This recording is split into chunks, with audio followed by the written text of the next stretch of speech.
하나님 말씀 누가복음 11장 1절부터 4절 말씀입니다.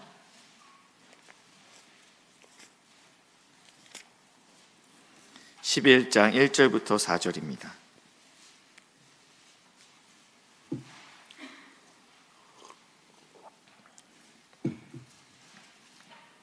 교독하시고 마지막 4절 같이 읽겠습니다. 예수께서 한 곳에서 기도하시고 마치심에 제자 중 하나가 여짜오되 주여, 요한이 자기 제자들에게 기도를 가르치신 것과 같이 우리에게도 가르쳐 주옵소서.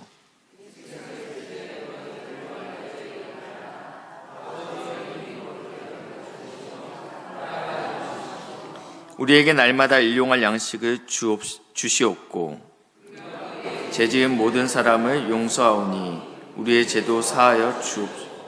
우리를 시험에 들게 하지 마옵소서. 아멘. 오늘은 주기도문 네 번째 시간입니다. 우리의 기도가 갈수록 하나님의 마음에 합한 기도의 사람이 되기를 소망합니다. 첫 번째 시간에는 이방인과 같이 기도하지 말라, 중언부언하지 말라라고 이야기 드렸습니다.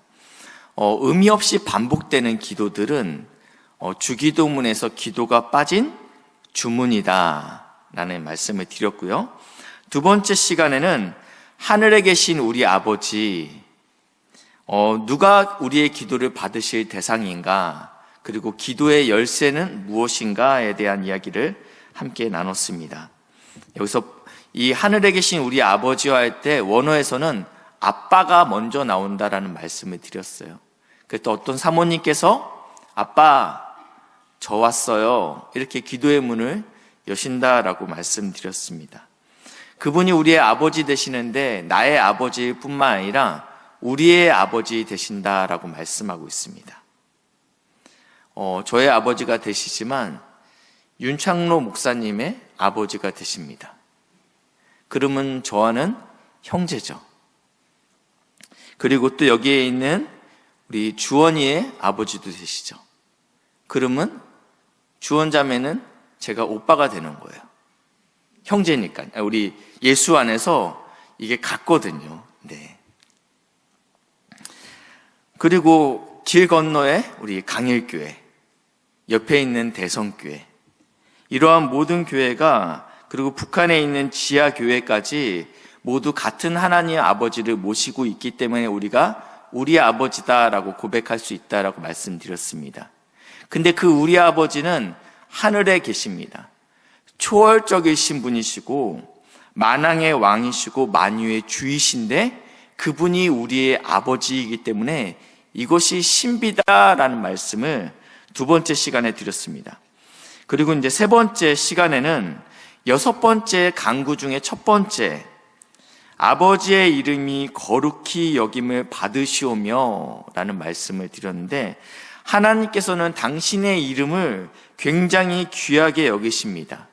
그래서 이스라엘 백성들이 출애굽했을 때 모세가 하나님의 언약을 받기 위하여 시내산에 올라갔습니다.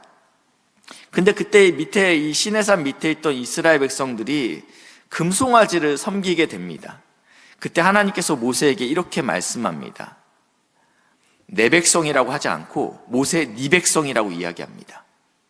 나는 너희와 관계가 없다라고 선포하시는 것이죠. 그러면서 네 백성이 부패하였다, 네 백성들은 원래부터 목이 곧았다라고 표현하고 있어요. 목이 뻣뻣했다라는 표현입니다. 제가 잠시 강아지를 키웠는데 강아지 산책을 시키기 위해서 목줄을 메었어요. 근데 이 강아지가요, 지가 원하는 대로 가길 원하지 내가 원하는 대로 끌려오지 않습니다. 그럴 때 어떻게 하죠? 버티는 거예요. 네. 이 조그만 치아와인데도 이게 쉽지 않더라고요. 네. 고집이 세요. 계속 땡기는데 자기는 끝까지 안 끌려오겠다고 우깁니다. 그럼 어떻게 합니까? 확 잡아 당기죠. 그렇죠? 이게 목이 곧은 상태입니다. 교만한 상태입니다. 이스라엘 백성이 지금 이러한 모습으로 있다라는 것입니다. 그러면서 하나님께서 이렇게 말씀하십니다. 그들을 진멸하겠다. 그리고 모세, 너를 큰 나라로 너의 후손을 통해서 내가 큰 나라를 만들겠다. 그때 이 모세가 하나님께 이렇게 기도합니다. 출애굽기 32장 12절 말씀인데요. 어찌하여 애굽 사람들이 이르기를 여호와가 자기의 백성을 산에서 죽이고 지면에서 진멸하려는 악한 의도로 인도해 내었다고 말하게 하시려 하나이까. 기껏 여기까지 인도해냈는데 너희들이 그렇게 애써서 도망갔는데 기껏 너희가 간 게 이 광야에서 죽는 거였어? 이러한 이야기를 하나님께서 들으시면 안 되지 않습니까? 그러니까 이건 이스라엘 편에서 한 기도가 아니고 모세가 하나님 편에서 한 기도입니다. 당신의 이름에 누가 되지 않았으면 좋겠습니다. 당신께서 여기까지 인도하셨는데 이스라엘 백성 잘못했다고 여기서 쳐버리면 이스라엘 백성이 욕을 먹는 게 아니라 당신이 욕을 먹습니다. 이렇게 기도하고 있습니다. 하나님, 당신의 명예가 실추될 수 있음을 제가 상기시켜 드리겠습니다. 지금 이 기도가 무슨 기도입니까? 당신의 이름이 거룩히 여김을 받길 원합니다. 이 간구입니다. 놀랍게도 하나님께서는 이 기도 끝에 이렇게 이야기하십니다. 하나님의 뜻을 돌이키시매 라고 이야기합니다. 하나님 변개치 않으시는 분이신데 자신의 뜻을 바꾸셨습니다. 무엇 때문에요? 당신의 이름 때문입니다. 그러니까 이 6개의 간구 중에 이 첫 번째 간구가 굉장히 능력 있는 간구입니다. 하나님의 이름이 높임을 받으시기를 원합니다. 우리 삶 가운데 간구하시고 선포하시는 은혜가 있으시길 주님의 이름으로 축복합니다. 이렇게 3주간의 내용을 복습했습니다. 오늘은 두 번째 간구입니다. 나라가 임하시오며 예수님은 사역을 시작하시면서 이렇게 선포합니다. 어떤 선포를 하냐면 하나님의 나라가 가까이 왔다라고 선포하십니다. 마태복음과 마가복음을 비교해 볼 건데 첫 번째는 마태복음입니다. 이때부터 예수님께서 비로소 사역을 시작하셨습니다. 뭐라고 시작하시냐면 회개하라 천국이 가까이 왔느니라. 메시지의 핵심은 천국이 가까이 왔다라는 것입니다. 마가복음입니다. 마가복음 1장 15절. 이르시되 때가 찼고 하나님의 나라가 가까이 왔으니 회개하고 복음을 믿으라. 지금 같은 내용입니다. 같은 내용인데 마태복음에서는 천국이라고 표현하고 있습니다. 마태복음 한번 보여주시겠어요? 마태복음에서는 천국이라고 표현하고 있습니다. 왜냐하면 이 천국은 한문이죠. 한문. 이걸 풀었으면 하늘나라가 됩니다. 하늘나라가 되죠. 왜냐하면 이 마태복음은 이 기록 대상이 유태인입니다. 여호와의 이름을 망령되이 일컫지 말라라는 이 말씀 때문에 하나님의 이름을 함부로 입에 올릴 수 없었습니다. 그래서 하나님 대신에 하늘나라라고 쓰였습니다. 그렇기 때문에 이 하늘나라가 한자 문화권 아닙니까? 저희 나라는 중국의 영향을 받아서 그래서 이게 천국으로 번역되었습니다. 반대로 그러니까 이 천국과 하늘나라와 하나님 나라는 같은 의미입니다. 근데 우리는 천국에 대한 오해를 갖고 있죠. 어떤 오해를 갖고 있습니까? 이런 노래가 있습니다. 돈으로는 못 가요 하나님 나라, 힘으로도 못 가요 하나님 나라, 거듭나면 가는 나라. 저거는 나중에 띄워주셔야 됩니다. 네. 거듭나면 가는 나라 하나님 나라, 믿음으로 가는 나라 하나님 나라.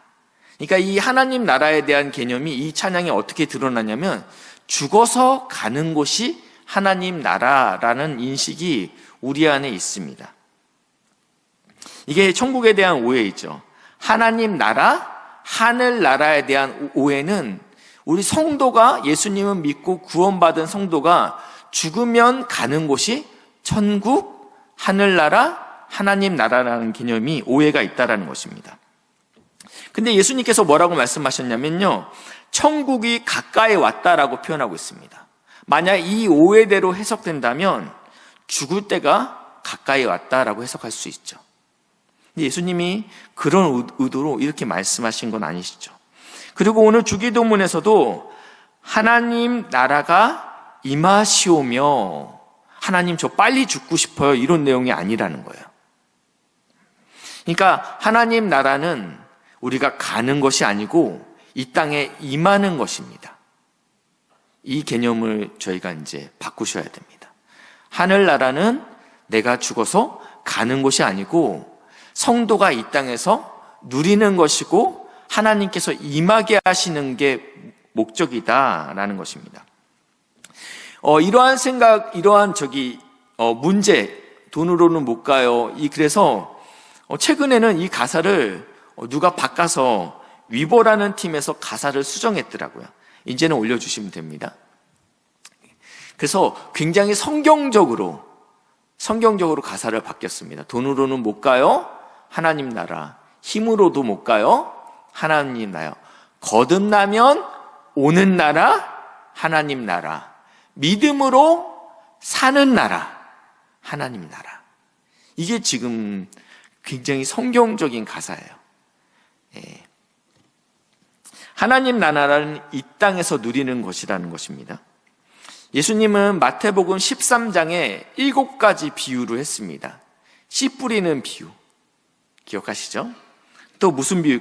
겨자씨 비유, 누룩 비유, 밭에 감추인 보화 비유, 그리고 진주장수가 가장 값진 진주를 사는, 이렇게 7가지의 비유가 있는데, 이 비유를 제자들에게 풀어 설명할 때 무엇이라고 말씀하시냐면 천국의 비밀, 혹은 천국은 마치, 그래서 우리가 찬양으로 나왔죠.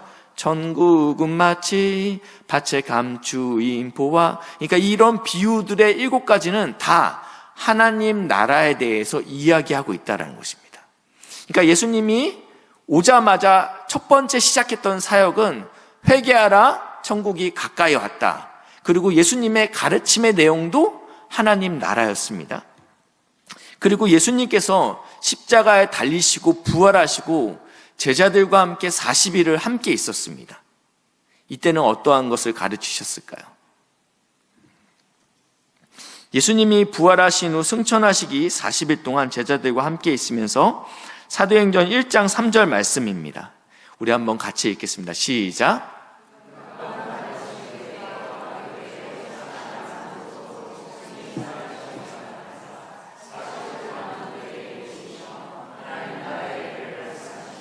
아멘. 예수님은 사역을 시작할 때부터 중간과 마지막까지 무엇에 대해서 이야기하고 있다고요? 하나님 나라에 대해서 이야기하고 있대요. 예수님뿐만 아니라 저희는 사도 바울을 굉장히 존경합니다. 이 사도 바울도요, 로마에서 투옥되는 2년간 가택연금이 되어 있는 상태였죠. 사도행전 마지막 장 마지막 절에 이렇게 표현되고 있습니다. 사도행전 28장 31절인데요. 이 사도 바울은 이렇게 고백합니다. 하나님 나라를 전파하며 주 예수 그리스도에 관한 모든 것을 담대하고 거침없이 가르치더라 라고 하면서 사도행전이 끝납니다. 이렇게 하나님 나라는 굉장히 성경에 있어서 중요한 부분을 차지하고 있습니다. 사실은 이 하나님 나라는 창세기부터 계시록까지 온통 하나님 나라에 대한 이야기입니다. 그래서 저희가 찬양팀에서 마지막에 마라나타 주 예수여 어서 오시옵소서 이러면서 하나님의 나라가 이제는 완성되는 거예요. 이 땅에서. 지금 우리가 하나님의 나라를 임하고 있고 누리고 있지만 여전히 물음표가 있죠. 이게 하나님 나라요? 나는 물음표가, 왜냐하면 교회에는 죄가 있고 불편함이 있고 또 시기가 있고 질투가 있기 때문에 만약에 교회가 정말 하나님 나라라면 나는 교회 그런 천국은 가고 싶지 않은데 라는 생각이 들 수 있죠. 근데 온전한 하나님 나라가 완성되는 그 시점은 예수님께서 재림하시는 그때이기 때문에 성도의 고백이 마라나타 주 예수여 어서 오시옵소서라는 고백이 나올 수밖에 없다라는 것입니다. 창세기부터 계시록까지 성경 전체를 관통하는 주제가 하나님 나라입니다. 이 하나님 나라는 그럼 무엇입니까? 이렇게 중요한 하나님 나라에 세 가지 요소가 있는데요. 이 나라의 세 가지 요소는 첫 번째는요, 주권, 두 번째는 국민, 세 번째는 영토입니다. 첫 번째 주권에 대해서 이야기할 건데요. 이 주권이라는 단어는요, 국가의 의사를 최종적으로 결정하는 권력, 힘이다라는 단어를 갖고 있어요. 그래서 이 우리나라 대한민국 헌법 1장 1조 2절에 이렇게 쓰여 있습니다. 대한민국의 모든 권력은 누구한테 나온대요? 국민에게 나온대요. 대한민국의 주권은 누구에게 있대요? 국민에게 있고, 국민은 그 대표자이나 국민 투표에 의하여 주권을 행사한다. 우리가 직접 다스리지 않죠. 우리가 대통령도 뽑고 국회의원을 뽑아서 위임하는 겁니다. 일정 기간 내가 주권자인데 당신이 우리를 대신하여 나라를 다스리십시오라고 주권을 위임하는 것이죠. 이것을 민주주의라고 합니다. 정말 좋은 제도이죠. 그러나 하나님의 나라는 민주주의는 아닙니다. 왜냐하면 하나님 나라의 주권은 우리에게 있지 아니하고 하나님에게 있습니다. 그러니까 하나님 나라는 왕정입니다. 왕이 다스리는 나라죠. 그리고 하나님이 왕이십니다. 왕의 통치가 모든 곳에 임해야 되겠지만 우리의 삶을 보면 하나님이 왕되심이 잘 드러나지 않는 것 같습니다. 그럼에도 불구하고 가장 분명하게 드러나는 곳이 있다면 교회입니다. 왜냐하면 하나님의 백성들이, 하나님을 왕이라고 고백하는 백성들이 모여있는 공동체가 교회이기 때문입니다. 민주주의는 정말 좋은 제도이지만 분명한 한계를 가지고 있습니다. 왜냐하면 다수가 늘 옳지는 않기 때문입니다. 모세가 가데스 바네아에서 가나안 땅을 정탐하기 위해서 지파별로 대표들을 한 명씩 뽑습니다. 가서 그 땅이 정말 젖과 꿀이 흐르는 땅인지, 하나님이 약속하신 땅인지, 우리가 살만한 땅인지 너희들이 보고 와라 라고 해서 이 12명을 대표로 보내게 됩니다. 이들이 보고 왔을 때 이들의 보고는 어떠합니까? 썩 좋지는 않죠. 12명 중에 10명은 부정적이었습니다. 심지어 그들은 이렇게 이야기합니다. 애굽으로 돌아가자. 차라리 우리가 애굽에서 종생하라는 게 낫겠다라고 이야기합니다. 오직 여호수아와 갈렙만이 믿음으로 고백합니다. 이 결과 어떻게 됩니까? 이스라엘 백성은 광야에서 40년간을 방황합니다.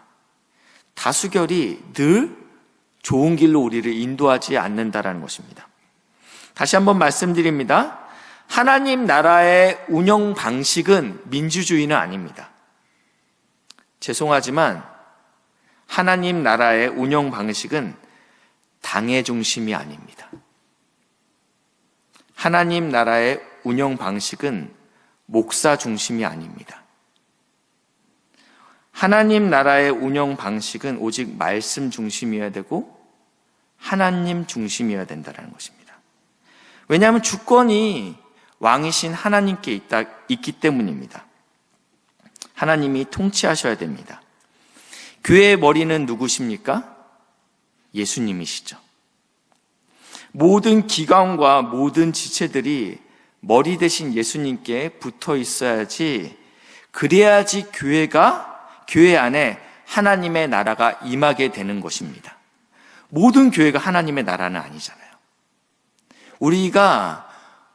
교회된 우리가 머리 대신 예수님께 붙어 있어갖고 예수님의 통치가 이곳에서 실행될 때 교회도 하나님 나라가 될 수 있다는 것입니다. 디모데전서 6장 15절 말씀에요. 기약이 이르면 하나님이 그의 나타나심을 보이시리니, 아직은 하나님은 복되시고 유일하신 주권자이다 라고 선포하고 있습니다. 만왕의 왕이시고 만유의 주이시다. 온 세상의 유일한 주권자는 누구라고 이야기하고 있어요? 하나님이시다. 교회의 왕이라고 이야기하지 않습니다. 만왕의 왕이라고 얘기합니다. 온 세계의 주권자가 하나님이라고 선포하고 계십니다. 두 번째는요, 이 하나님 나라의 두 번째 요소는 국민입니다. 국민이 있어야죠. 왕만 있어서는 나라가 운영되진 않죠. 그래서 이 국민이라는 것은 하나님의 다스림을 받는 백성을 의미합니다. 창세기 1장 27절 28절인데요. 제가 27절 읽겠습니다. 사람이 자기 형상 곧 하나님의 형상대로 사람을 창조하시되 남자와 여자를 창조하시고, 28절 시작.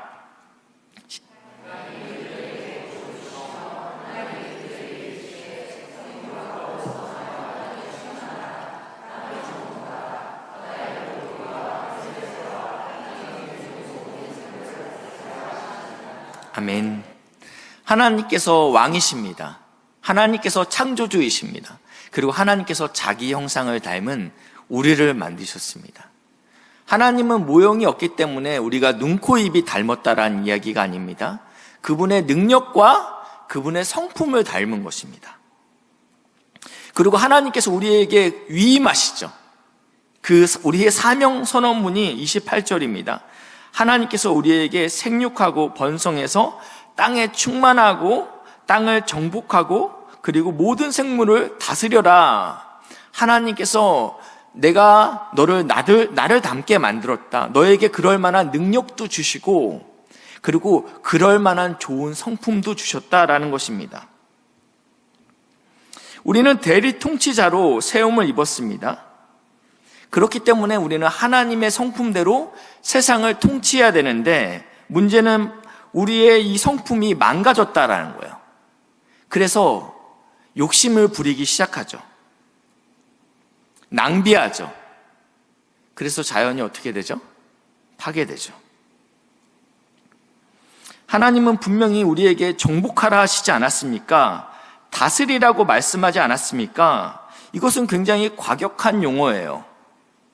이것은 왕의 지배와 통치를 의미하는데, 우리는 이러한 단어들을 들을 때 반응이 어떻게 오냐면 굉장히 어감이 부정적으로 옵니다.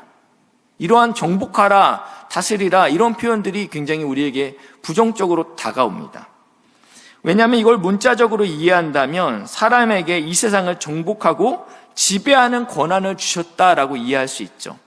그래서 사실은 유럽의 중세 유럽인들이, 그리고 현대에 들어왔을 때 이 유럽인들이 자신이 힘이 있었을 때 이 말씀을 가지고 내가 크리스찬으로서, 내가 성경을 믿는 크리스찬으로서 세상을 정복하고 지배해야 된다라는 말씀으로 이 근거 구조를 사용하게 됩니다. 그래서 아프리카를 점령하죠. 정복합니다. 그래서 이 흑인들을 말하는 동물로 여겼습니다. 그래서 이 흑인들을 잡아다 팔고 노예로 부려먹습니다. 왜냐하면 이 말씀의 근거에서 정복하고 다스려라, 이 말씀의 근거로 했어요. 왜냐하면 나는 예수를 믿기 때문에 나는 하나님의 형상이지만 그들은 예수를 모르잖아요. 제가 노예 흑인 선박 지도를 한 개 준비했는데, 저게 그 당시에 노예를 수송하는 수송선이었습니다. 근데 이게 단층이 아니었고요, 복층이었습니다. 3층, 4층 굉장히 촘촘하게 노예들을 실어가기 위해서 노예를 일렬로 이 상태로 포박시킨 다음에 눕혀놨다고 합니다. 그러니까 다닥다닥 붙어 있는 거예요. 움직일 수 없고 꼼짝할 수 없게끔 이러고 4개월을 유럽으로 가고 북아메리카로 가고 팔려갑니다. 이 상태에서 먹고 이 상태에서 배변을 봅니다. 어떻게 되겠습니까? 전염병이 창궐하기 시작하고 돌면 싹 다 죽습니다. 그래서 이 상태로 놔둔 상태에서 만약에 죽게 되면 다 바다에다 수장시키는 것입니다. 이들은 이러면서 주일이 되면요, 예배를 드렸습니다. 이것이 하나님께서 우리에게 명령하신 것입니까? 하나님을 왕으로 섬기면 그 하나님은 백성을 보호하고 바로 인도하는 책임을 수행합니다. 그렇지만 세속적인 왕은 절대 그렇지 않죠.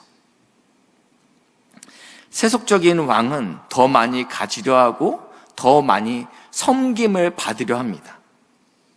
그래서 예수님께서 이렇게 말씀하세요. 선한 목자는 예수님 한 분뿐이다 라고 말씀하고 있어요.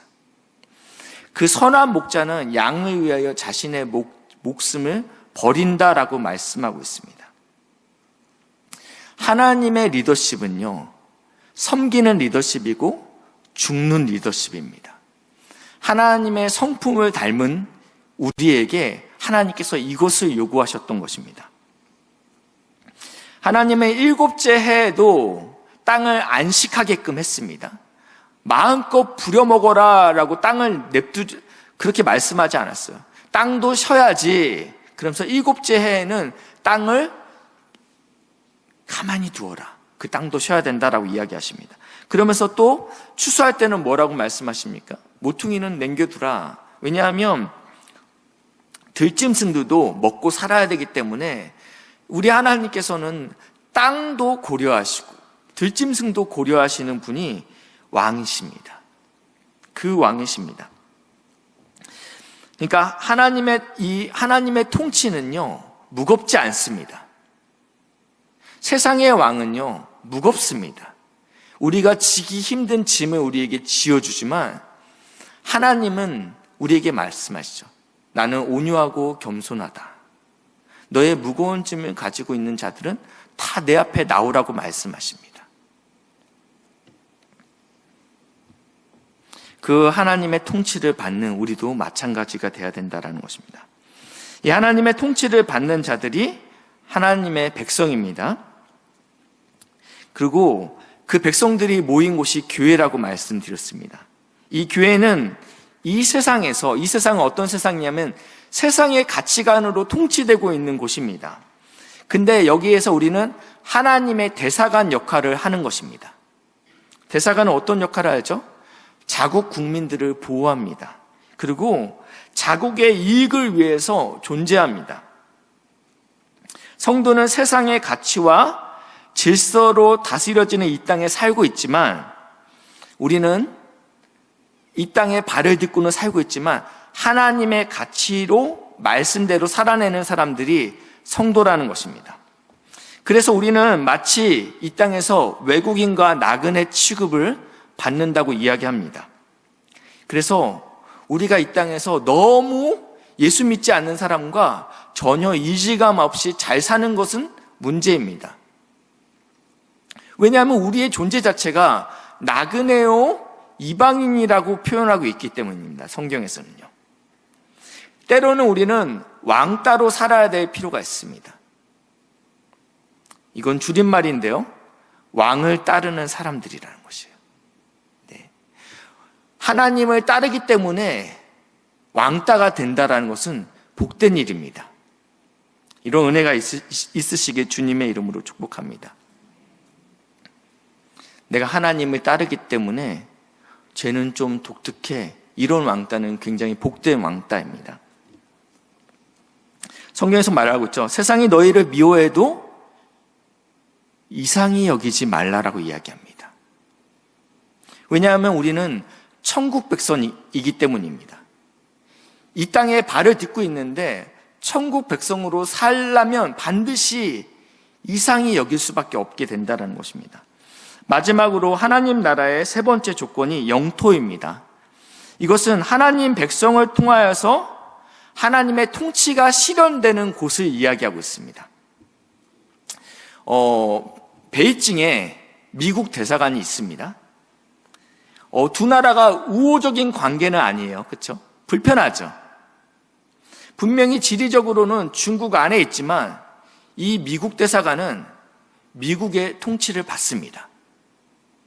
발은 중국에 딛고 있지만 누구의 통치를 받고 있다고요? 미국 대통령의 명령에 따르고 미국 법에 따르고 있다는 것입니다. 성도인 우리가 머무는 학교와 캠퍼스와 직장과 사업장은 분명히 세상에 발을 딛고 있습니다. 그러나 만약 그곳에서 하나님의 법이 실현되고 있다면 그곳이 하나님 나라라는 것입니다. 하나님 나라는 다른 곳에 있지 않고 주일날만 있는 것이 아니고 신성교회만 있는 것이 아니고 우리의 일상에 있는 여러분이 있는 가정과 사업장에 하나님 나라가 있어야 된다는 것입니다. 누가복음 17장 20절과 21절 말씀인데 제가 20절 읽겠습니다. 바리새인들이 하나님의 나라가 어느 때 임하나이까 시간을 물어봤습니다. 묻기를 예수께서 대답하여 이르시되 하나님 나라는 볼 수 있게 임하는 것이 아니오. 21절 시작.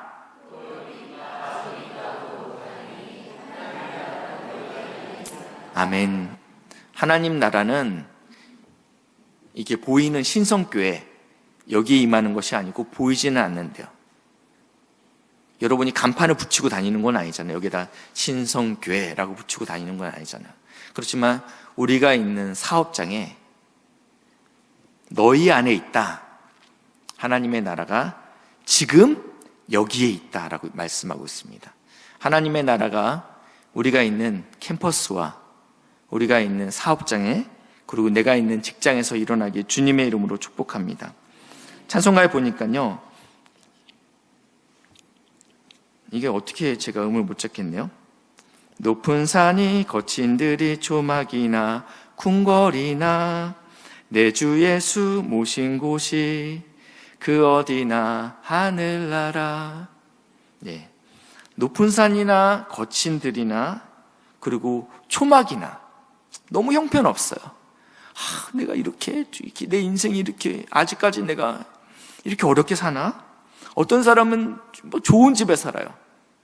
그러나 그것과 상관없이 주님이 나의 주인으로 모셔지고 있는 삶이라면 그곳이 하나님 나라라고 이야기하고 있습니다. 우리는 어떻게 하면 하나님의 나라를 우리 삶 가운데 이룰 수 있을까요? 두 가지만 보시겠는데요. 첫 번째는 온 나라의 주인이 누구인지 분명히 알아야 됩니다. 누가 왕이십니까? 그리고 누가 다스리십니까? 누가 나의 삶을 주관하시는가? 심지어 내 인생이 뜻대로 풀리지 않을 때에도 우리는 선포해야 됩니다. 두려움 가운데 있더라도 누가 나의 주인이신지 분명히 알아야 된다는 것입니다. 이걸 깨닫게 되면요, 인생이요 무섭지 않습니다.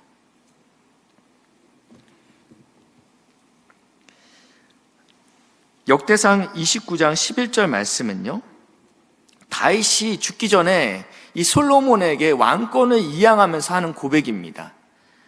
여호와의 위대하심과 권능과 영광과 승리와 위엄이 다 주께 속하였으니 천지에 있는 것이 다 주의 것이로소이다.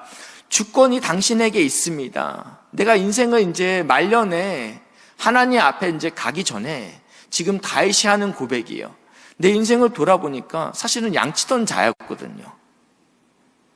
네, 아버지가 사무엘 선지자가 자기 집에 왔을 때 제일 중히 여기지 않았기 때문에 넌 가서 양쳐. 형들은 다 그 중요한 자리에 있었잖아요. 근데 나는 양치고 있었어요. 그럼에도 불구하고 하나님께서 나를 기억하셔서 나를 이스라엘의 왕으로 세우셨구나. 이것이 너무너무 놀라운 사실인 거죠. 그러니까 인생을 돌아보니까 천지의 모든 것이 다 주님의 것입니다 라고 선포하고 있는 것이에요. 그러면서 여호와여 주권도 주께 속하였사오니 주는 높으사 만물의 머리이십니다 선포합니다. 12절 같이 읽겠습니다. 시작.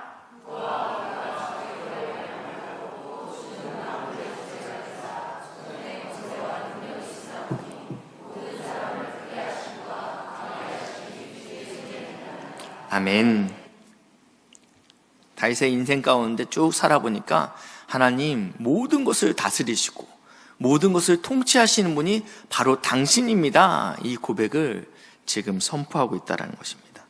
이 고백이 오늘 저와 사랑하는 우리 믿음의 동역자들의 고백이 되시길 주님의 이름으로 축복합니다. 두 번째는요, 나의 나라를 무너뜨려야 됩니다. 중요합니다. 무슨 말입니까? 하나님의 나라를 세우기 위해서 나의 나라가 먼저 무너져야 된다는 것입니다. 데이비드 팀스라는 목회자는 이렇게 말씀하십니다.